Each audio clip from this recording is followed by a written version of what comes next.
30 years ago, Medellín was known as one of the most violent and dangerous cities in the world.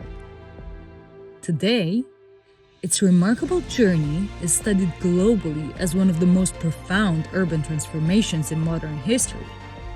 But this change was no accident.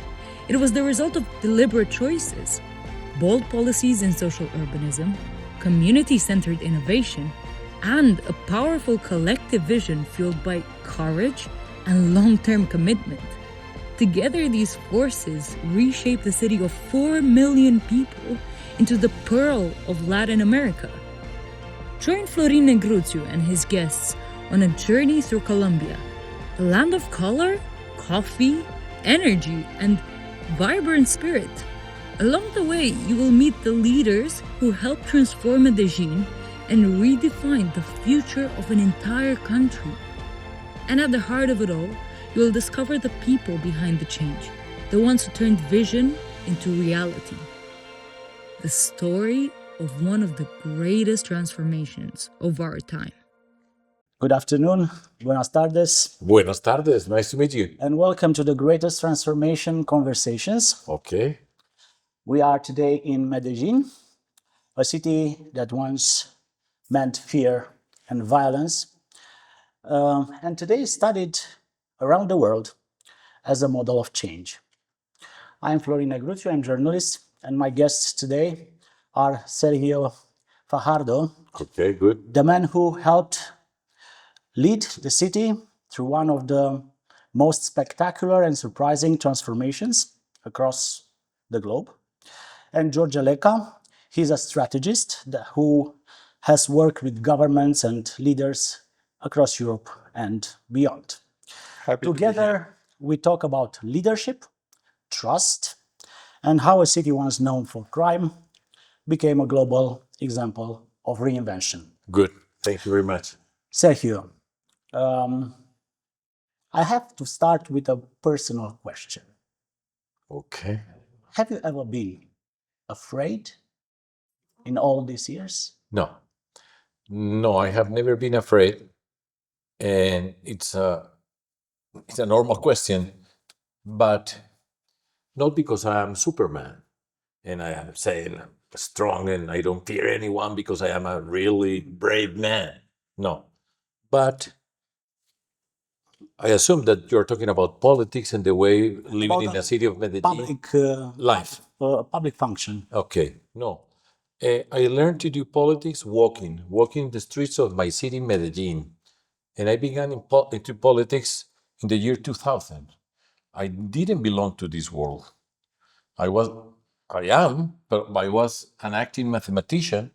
I was a full professor at the Universidad de los Andes in Bogotá and the National University in Bogotá as a mathematician. And I changed life and I came to here. I came back to Medellín.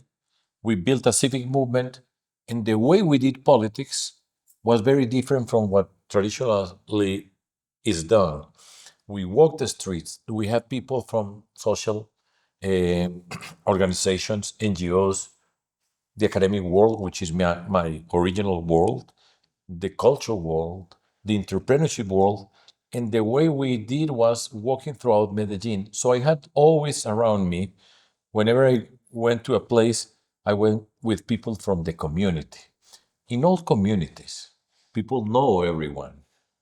In the communities, even those with bad reputation, there are persons who are respected.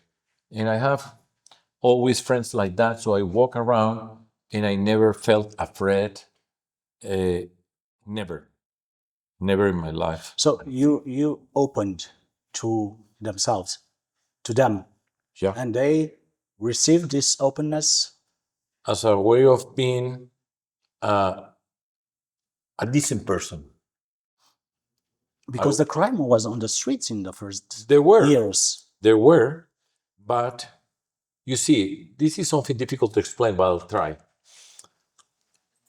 As I say, any community here in Colombia, we're in Romania, people, they're leaders, and everyone knows what's going around. You don't have to bring someone from KGB so that to understand. Everyone knows. In all communities, there are positive leaders, people that are respected from everyone, regardless of what the other people do. There are some authority associated with communities. And I had the opportunity to work with many of them. So if I was with them, people say, this guy will respect. And that's the way I was building respect from everyone, understanding. But moreover, we went there just to listen, which is strange in politics because the politician goes there for looking for votes. We went there listening to people, understanding what was going on in the community. We didn't have a platform and I'm a politician giving speeches to the people. No, I learned something different. Yeah, you were scanning the Right. community to see the problems of the community and to address them. This city has a long history of violence. Actually, I remember that Medellín was called the most dangerous city in the world. Painfully, yes. Yes, my mother told me after she found out that I'm coming here, don't go there, you'll be kidnapped. And this is 2026. Say hello to your mother and tell her next time you bring her here and tell her nothing is going to happen to her. Well, I have to ask you this. Do you think the violence, and it was a huge amount of violence, of crimes here, is somehow natural because people are fundamentally bad, or violence is socially generated? I don't think it's natural. We are not in Colombia, in Medellin.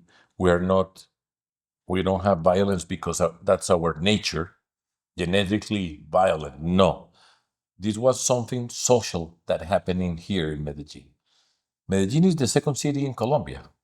Medellin is the capital of Antioquia, the state. And people from Medellin are known as to be very proud from being from Medellin. And it's a city, as you can see, that has plenty of many things very attractive. The city of Medellin is integrated by people with plenty of energy, charming. If you go to the street, people are friendly and they like to joke and they are happy to see you here. But there was a moment in history where there was a group of young people who were not finding an answer to their needs in the city, and came a particular man whose name was Paulo Escobar. And this is the last time that I mentioned, because I never like to mention his name. He's your Dracula. I'm from Romania. Okay. I know how a reputation of the country or a city is built. Okay, So that's right. Pablo Escobar is your Dracula. I'm going to incorporate that in my language and say, Pablo Escobar is our Dracula. Yeah, that's And good. okay, our Dracula. No more Draculas here in this conversation. And then he came out of the blue because he found with other people a business which was taking drugs to the United States. And then he came with money that you cannot imagine. And he built an empire, which was the Medellin cartel, built on the amount of money that he would get out of the minds of anyone here, of course, associated with crime. And you know that world has the brute force as a condition to be able to strive in that business, if you have to call that business, death, power, no restrictions. And many young people here who were not having an opportunity, they found with him a possibility. And that changed this city, and that changed Colombia, that changed the continent. Medellin was, and I feel bad when I say this, Medellin was the most violent city in the world in the year 1991. Medellin had 375 homicides per 100,000 inhabitants. And I'm not making a mistake. It's something out of bounds. You cannot imagine what that means. How is today? The crime rate. The crime rate is around 10 today. Now, things change. The narco traffic world has changed. The drug traffic has changed. There are the Mexican cartels. There are many things happening around. It's not the same thing as 1980 when it began, just to give an initial date. And the crime world is working very different now. They are not using violence as they used to use before. So, but Medellin has improved a lot. That's why you're here talking to me. Yeah, we will talk about what you did for the city, but I want to ask you, George, because you are here with a group of Romanian and US leaders, and I will use a line from Casablanca, the movie. Okay. Of all the cities, of all over the world, you chose Medellin. Why is that? Well, I'm here with a group of entrepreneurs, Romanian entrepreneurs. And the reason we came to the city is because I came here on holiday, and I was impressed by the incremental progress.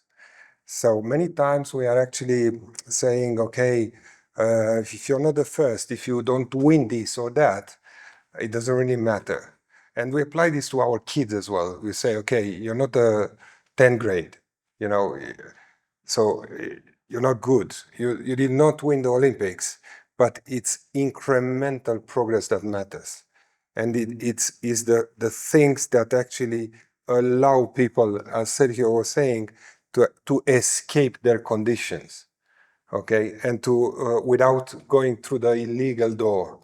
So this is what was really impressing for me. And I liked very much what you said about respect by association, working with the leaders. And this is what's happening all around Medellin even now.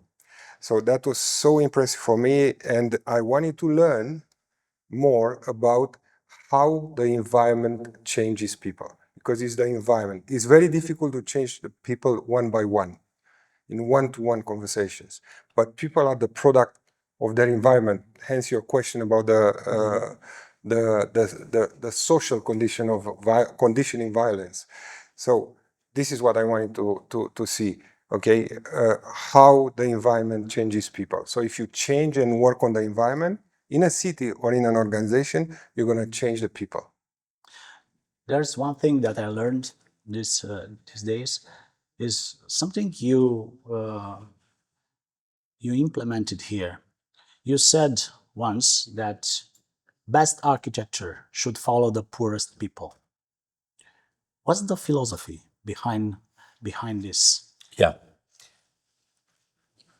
In Medellin, I talk a little about Medellin, and I tell you why we came to architecture. Social urbanism, that's the expression that we have been known around the world.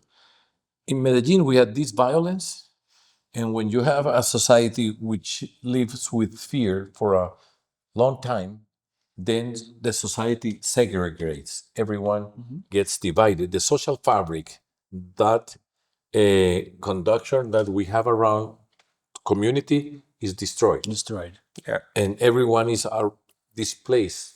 And at the end, what matters is survive. Now, we knew that we had to rebuild the social fabric. We have to get together. And so we have to find the places where we were going to get together. Now, which places? I came into power. Our project was called Medellin, the most educated. Medellin was the most violent city in the world. What's the opposite? The most educated. That's our challenge, and we put it in there. I come from the education world, the science world. And then we knew that we have to build the places where people can develop their capabilities. And we knew that we had to change the skin of the city because there was blood, there was many terrible acts around that people have seen. So we knew that we have to build those places, and under the principle, the most beautiful for the humblest people. The most beautiful aspects of our society to the humblest people, to show them that there is hope, that the beauty of the architecture is not restricted to the rich people in a society. And they felt integrated, Recognized, of course, respected, of course, and they were and they very proud. regained their dignity. That was the goal. Of course, and that happened. Now, I add something to that. We knew that, and we did it. Theoretically. But what happened after you started building these public places, libraries, public libraries? We changed communities because, schools. In addition to that, we incorporated the community from the very beginning. It was not the usual thing. There comes the politician. I'm going to build a school. Then he goes build the school, and they then invite the community to go to the new school that the mayor built for you. From the very beginning, the community was involved. We created groups of citizens watching the project, the communities thinking, how should we call this place? What is going to happen in here? We have the participatory budget in the same community. So the people were involved. The ones who were building this were interacting with the people every day. What happens? Who is going to work here? People from the community would work. So when we finish, they felt we finished. It's our place, not the mayor's place that he gave us. We are part of that construction. That's the magic of power for me. That's the magic of transformation because they were part of it. Yeah. So when it's finished, it's ours instead of being the mayor's. Georgia, is there a lesson here for us? It's about changing people's minds, right? It is indeed. I mean, in the end. I wanna just so as a coach, I'm trained to see quotable quotes, okay? And I want to just put this on the camera now there. Looking at the buildings earlier with Sergio, I've seen he said something that sticks to my mind. He said, "This is not cement; it's dignity." That's right. Okay. I tell So you, this is really powerful. This is really powerful. Tell us a story. Yeah. Tell us a story. I'll tell you a beautiful story. I was invited to be one of the members of the La Bienal de Venecia, one of the jurors. I don't remember, 2016. Okay. And we were there. I'm not an architect, but my father was an architect, a wonderful human being, an excellent architect was my father. But I grew up around by the side of an architect. He was an extraordinary architect, as I said. He was a professor of architecture. And so I had the architecture in my mind. I'm a mathematician, which is in principle far from mathematics, from architecture. Now, so I was there in Venecia, and there was with people who knew about architecture formally, and for a week, seeing projects and so on. And okay, it was fascinating for me.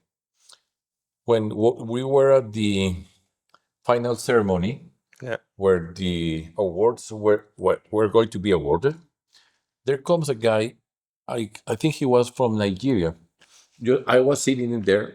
I didn't know who he was. I was so this Afro man walking towards me, smiling. I didn't know who he was or why he was smiling. And he comes to me, he says, the most beautiful things to the humblest people. There you go. From Nigeria. This is your in legacy. Venice. This guy that I have never seen in my life, and he just tells me that. People don't support what they don't create. So participation to the design and the creation That's crucial. is That's key. crucial. That's the lesson you're looking for. You have to be part of the transformation. You have to be an actor of your transformation. Absolutely. How long did it take to change people's minds here in the city? Transformation cannot occur overnight. No. Now, my claim, and of course, I'm a politician, Now I'm a politician, so I still feel strange when I say that I'm a politician, but I am an alternative politician, a civic politician, whatever. It's my excuse. Now, and when you are around power, of course, you have your enemies, you have all the confrontation. We, the guys who got together, who in January the year 2000, we began walking Medellin, handing out leaflets, telling people that we wanted to get there. The first poll that my name was on was 0%. We didn't inherit the power of a politician. Now we built everything. And I think since the very first moment that people saw us walking around, which it looked very weird, we were standing at the traffic lights, giving people a leaflet and talking to the driver of the bus. And we did that throughout the city. I used to say that I was born privileged in this society, but as a politician, a proletarian, working hard in the sense that we built it. And I think since then, we started changing people's mind in Medellin. They will look at us, they will see us again and again. That's the key. Because you can go out one day and Only when there are yeah, elections. but they saw us, and I came through this neighborhood 5 times. The first time they said, it's a curiosity, this guy with this hair, with jeans, politician, strange. I was walking around with people from the community, as I mentioned. And then again, and then, well, this is the guy who came here. And after 5 times, they said, I like this guy. But we walk, we persevere, we were disciplined. I think since then we were changing people's mind. In the first election, we didn't win. I finished third, but it was quite a surprise because we didn't buy a vote, we didn't have a political party, and we did it ourselves. The next election, we won by a landslide. So when we got there, people had seen us fighting for it, and we didn't stop. And then, as a mayor, we continue working with the same spirit. What we said that we were going to do, we did it. So we built the key word, trust. Trust. When you see a guy 5 times walking through the same place with respect to everyone, said this guy.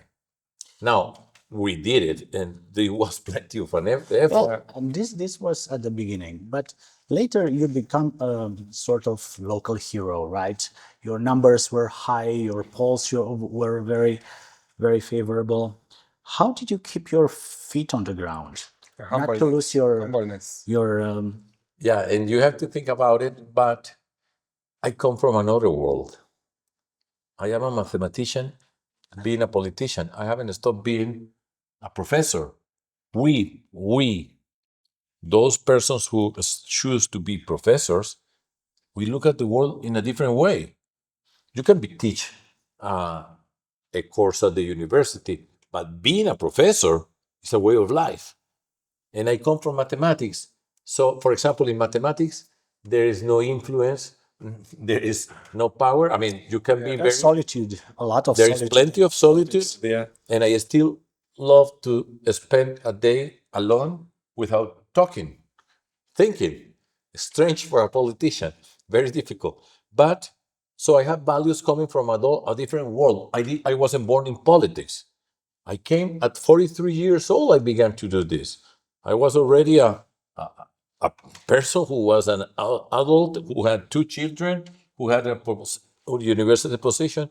So I have a cure about that. Now, of course, when you are acclaimed and all these things, well, you feel different. But I think I have never gone over the board with feeling very important. Then I was the governor of the state, and I have been 3 times for the presidency. And people look at me and say, "This is the old guy. He's not going to win." And here we are fighting for what we stand for. Georgia, you work with a lot of entrepreneurs, right? And if you were to decompose Sergio's leadership, what elements do you see here? Well, um, I can talk a lot about that, but allow me to say this. So first, we heard two words. This is respect and trust, okay? Respect, these are the two conditions for an organization to change. No organization, no society can change without respect and trust. So respect, it's coming from a diversity of styles, a diversity of opinions. Trust is coming when the people think, okay, I can't win this time, but it's going to be a win-win on a long term. So it's not always me who's actually losing. And I think this is what he did. So I can see here, I think he is a well-rounded leader. Well-rounded means he's developed all axes. So there is a lot of integration and integrator in what Sergio did by bringing all the communities together and integrating. And there is a legacy because we've seen that what he left and how he transformed the society survives by itself and develops. So integrator. We have also the ideas and vision, which is a characteristic of an entrepreneurship. And also we have a producer who caters for needs because he implemented things. I don't know, I mean, you've built so much. That's a producer. And we talked about earlier about budgets and stuff. Only 3 or 4 years. Entrepreneur. So he's an integrator. He's an entrepreneur. He's an administrator, and he's also a producer. George, we were talking yesterday about the power of small things that produce big changes. Give us an example of a very small thing you implemented here in Medellín that changed people's lives. Transparency. Every little thing that we do can be seen. Corrupt people work in the obscurity, behind the black curtain in the theater. We were right in front. Everything could be seen about us. Big windows, like the one here. Everyone can see us in every single thing that we did. And that creates trust. I can see him. This is the same guy. And that's crucial. Transparency as a way of doing things. I associated that with pedagogy, explaining people what we were doing, explain to people.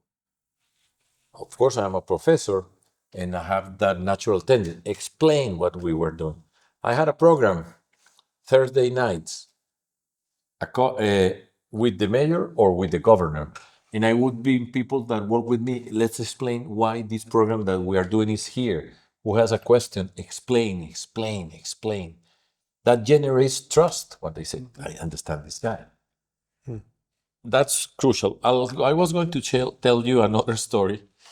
It comes to my mind talking to two Romanians. And it was the following. I remember I was at a debate for mayor of Medellín, the second time. And they said, well, I am a CEO, I am an empresario, and I have done these things. What have you done? Have you generated richness? I said, well, I'm a professor. The only deal that I have made was once that I sold my house. That's the only business. I don't have a business company. My father had, no, I don't. But I said, but I am a social entrepreneur, building this movement, getting people together to walk the street, to hand out leaflets for free, and building that. I am quite an entrepreneur. We are quite entrepreneurs, but different from you. You have been making money. We have been working for society. And then no more discussion. Incredible. You should do the wall challenge here. The challenge. The challenge. Challenge Sergio with the Challenge. Parliament's wall in Bucharest. Okay. What I asked earlier. Because we had a little game okay, before the You like that? very much. Okay, So it's your show. all right, thank you. I'll describe again a little bit the situation. So in Bucharest, we have a legacy, which is a very, very big building. I think it's the second after Pentagon, which houses the parliament, okay? And around this absolutely huge building, there is a lot of green, okay? Like a park. People from the city have no access there. In between the park and the city, there is a wall. All community around, they want the wall down. They want the wall down because they want to use the park around the parliament. And I think there is something about transparency, as you were saying, and getting closer and so on. So my challenge to you would be, what would you do to bring that wall down? Because the people inside the House of Parliament, the parliamentaries, they don't want the wall down. They want to keep the wall that separates, let's say, the parliament and the elite from the city. The community wants the wall down and they want to keep it. What would you do if you would be the mayor of Bucharest, because the wall does not belong to you as a mayor, it belongs to the parliament building? But whatever there is public belongs to the citizens, not just to a small group of privileged citizens. We need the parliament, we need the people in there, we need the discussions, democracy acting, that's fine. But we have to understand that the real owners are the citizens. I will tear that wall down, as we did in here. We are at the Botanical Garden of Medellín. This was surrounded by incredible walls. Now we tore those down. Now it's not open just like that, because this is very rich in many senses, but you can see it and it's very easy to come in. So that's not mine. And I would talk to the parliamentary people and said, listen, I would create a civic movement, said, people express why they want to have it, which is not crazy. It's something very reasonable to have a space that belongs to everyone. And I will tell every parliamentary, let's come. Let's talk about this. Be part of the solution. Be part of the decision of what people want, and you appear in front saying, let's do it. And you give your ideas that you may have about how this park may be, and recognize what is happens. We can build a civic movement against you, or you can be part of the solution, understanding what people want, which is something very reasonable. It's nothing out of the blue, it's nothing extraordinary. But that way of behaving keeps that distance between saying there they are the privileged people, the ones that we pay for because their salary is paid by the citizens and they don't listen to us. Let's work together. And at the end, we come, citizens, and the parliamentary people say, well, we are going to do this and do it together. That's what I would do. Very crazy. Okay, Sergio, I was wondering, do you ever calculated how much did it cost, the whole transformation? No. I know how we saved. We didn't steal a single peso. So no stealing. Not stealing. So rule number one. Number one, you have a building, and there are these guys, the contractors, whatever, with deals with politicians, they want that contract. And out of the 100 pesos that cost the building, they take 20 for the In pockets. Romania is 10%. Well, 10, very civilized. Yeah, we are very civilized corruption. And then the building would not exist. Yeah. So if you don't steal money, you can do many things. Because people tell me, how come this happened in Medellín? I'll tell you another story, the ones that you like. I was once in Davos, Switzerland. Yeah. The former director, Mr. Schwab, invited me there. I met him being mayor of Medellín in Geneva, I think. I don't remember well. And I talked to him and said, why don't you come to Davos next year, being mayor? And I got there. It was beautiful. I loved snow. I got my PhD in mathematics in Wisconsin in the United States, which is very cold, beautiful. So I was there, And then comes this young journalist, and she was assigned to interview me. Said, "You are going to interview the mayor of Medellin?" They will. She was thinking, what type of human being she's going to find. So she came with her eyes wide open, and then she saw me. Okay. And then the first question that she asked me, where does the money come from? Because they think because this is because the narco traffic, not a single peso of narco traffic of our taxes. We didn't steal a single peso. We have a wonderful public services company, which is state owned, Medellin owned, that transferred to us a lot of resources. And we did all these things with our resources. And moreover, for every project that we had, I said, well, we have to build this. Yeah. Who can help us build this? This university, bring them. This private foundation, bring them. We put together all the groups that could be interested on that. And I lead, we lead. We are the politicians. We got into power to lead society, not just to see what happens around. And then we will bring them together. And this guy say, I put this. I will give you the design to the city. And many things that we did in here were donated by one place or one organization or another. Yeah, one source of income is people paying taxes. Sure. There's a huge layer of informality here. In Yes. Romania as well, but here is, I think, More. bigger Yes. because I've seen a lot of constructions. There are no legal constructions here. How can you bring up people from informality in order to understand that they have to be law-abiding citizens, to pay taxes, and so on and so forth? That's a long process, and we are still discussing in the middle of the presidential campaign. Colombia is 56% of our workforce is informality. How do we do this? You have these micro enterprises. Then you have to work with them, help them to formalize, to make the path easy to understand that being legal in the formal, not legal, formal, it would have a lot of advantages to you. That's one part. It takes time.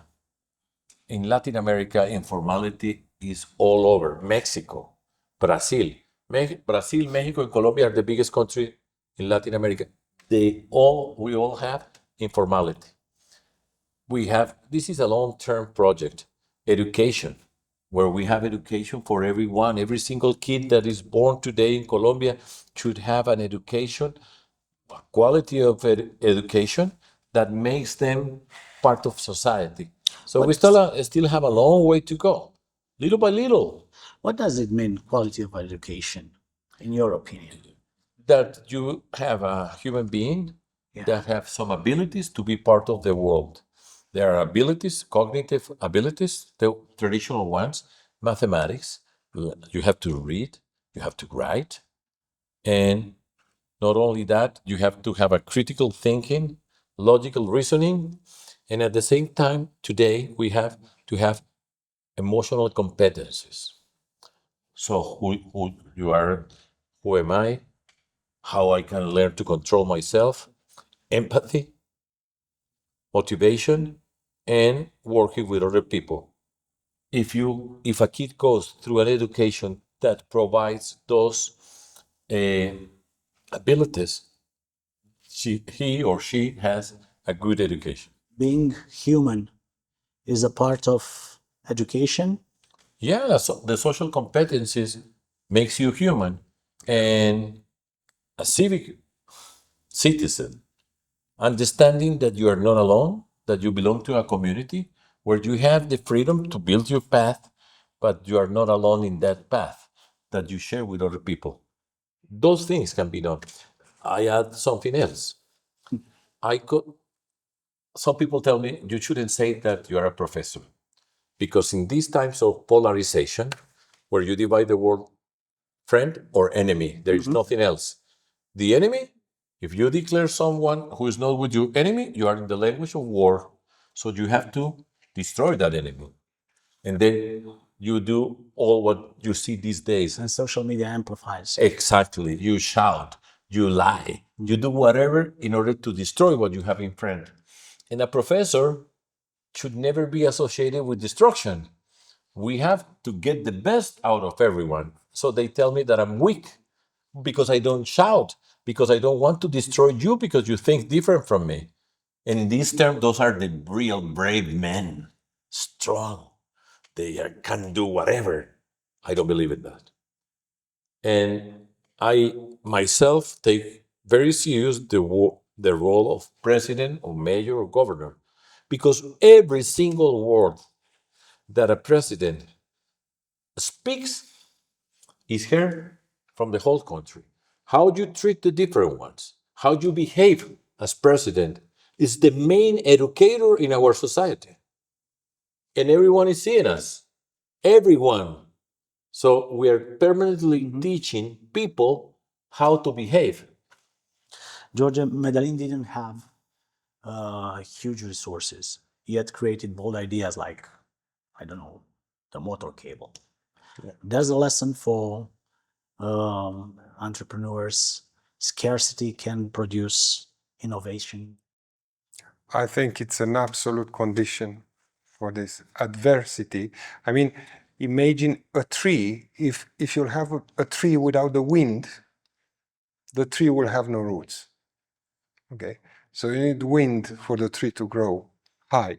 So most of the time, from adversity, you're getting strength and resources and development and innovation. And I think adversity is all around. It's just the way we look at it. So if we look at adversity that like something that will give us strength, that will help us. It's the same with the conflict. You can have conflict that will propel you adelante, forward, or you can have conflict that will destruct you and go to disintegration. Okay? But I'm coming back. The condition to transfer this conflict into forward, into development, into integration is again respect and trust. So these are the conditions to transform that. So adversity, yes, it's a fuel for innovation. Sergio, in the end, can you give a piece of advice for the leaders of the world? I don't know, organizations, companies, parties, politicians. The best advice Don't steal. the best advice that I can give, which is in this world that we are living today, the biggest word in front of us is uncertainty. Yeah. We don't know where this thing is going to go. We feel We are it never every going. day. Yes. Of course. And we are not going to go back. That's for sure. This is not going to go back to other times that we knew, which is the usual thing. How much better we were before. No, we are going to go forward. I claim that we have to live in a world where it can be humane, that we can respect each other. It sounds strange, sounds old-fashioned, respect. That beautiful word is not trending these days in our lives. But I would say the key material, the engine in order to have a humane society is trust. And I give you the formula, the one that I have developed. Being coherent, consistent, and transparent. And with that, when you, in a community, you build the trust because that nothing is not given to you, you have to build it, we can change this world. I don't know how it's going to change, and it's fine. I like to see we're going to find different things. Don't be scared, but how we do things so that in spite of all the things that are going to happen to us that we have no idea, we are still a society which is humane. That's all what I have to say. Guys, let's keep that in mind. Jorge, Sergio, thank you very much. Florin. Muchas gracias. Muchas gracias. Thank you. Muchas gracias.